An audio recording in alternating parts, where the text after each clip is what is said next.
উচ্চশিক্ষা, গবেষণা কিংবা পড়াশোনা শেষে কেরিয়ার গড়ার অন্যতম গন্তব্য জার্মানি।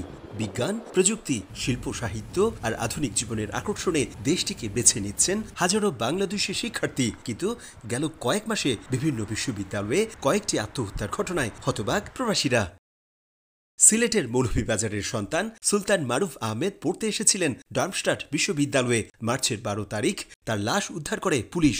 বিশ্ববিদ্যালয় কর্তৃপক্ষ জানায় তিনি আত্মহত্যা করেছেন, তবে কারণ আজও অজানা। জুনের 6 তারিখ বার্লিনে উদ্ধার করা হয় মোহাম্মদ ইফতেখার হোসেন মিয়া প্রথমের মরদেহ।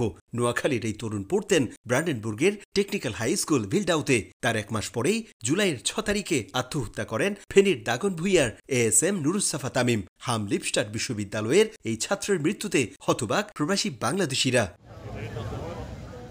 সহপাঠীরা বলছেন, জার্মানিতে এসে খণ্ডকালীন কাজের সুযোগ না পাওয়া, পারিবারিক চাপ, আর্থিক সংকট ও একাকিত্বই এসব অপমৃত্যুর বড় কারণ। প্রাইভেট ইউনিভার্সিটিগুলোতে আসে, তাদের একটা টাকার একটা চাপ থাকে, 13,000 ইউরোর একটা চাপ থাকে বছরে।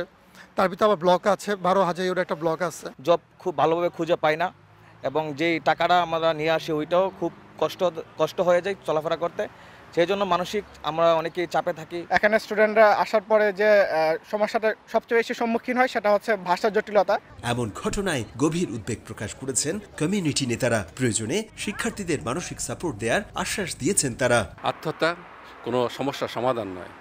বাংলাদেশি যারা শিক্ষার্থী এখানে বার্লিনে জার্মানি অবস্থান করছেন, যাদের যদি কোনো সমস্যা হয় চাকরি ব্যাপারে, কাগজপত্রের ব্যাপারে, আমরা সর্বদাই সাহায্য সহযোগিতা করে থাকি। এর আগেও জার্মানির বার্লিনে বাংলাদেশি এক তরুণী নর্দার্ন ওয়েস্টফালেনের ছোট্ট শহর মিন্ডেনে বাংলাদেশি তরুণের মরদেহ উদ্ধার করে স্থানীয় পুলিশ। মনোবিজ্ঞানীদের মতে প্রত্যাশা আর বাস্তবতার ফারাক মানসিক চাপে বেছে নেয় আত্মহননের পথ। সময় মতো কাউন্সেলিং পেলে হয়তো ফিরিয়ে আনা যেত স্বাভাবিক জীবন। গত 3 মাসে জার্মানিতে কমপক্ষে 3 জন বাংলাদেশি শিক্ষার্থী আত্মহননের পথ বেছে নিয়েছে, যেটি নিঃসন্দেহে উদ্বেগজনক। এ ধরনের হৃদয় বিদারক ঘটনা এড়াতে শিক্ষার্থীর পরিবারের পাশাপাশি জার্মানিতে যে বাংলাদেশি কমিউনিটি রয়েছে তাদের সহযোগিতার হাত বাড়িয়ে দেওয়ার আহ্বান এদেশের সর্বস্তরের প্রবাসীদের। জার্মানি থেকে বিটু বড়ুয়া, সময় সংবাদ।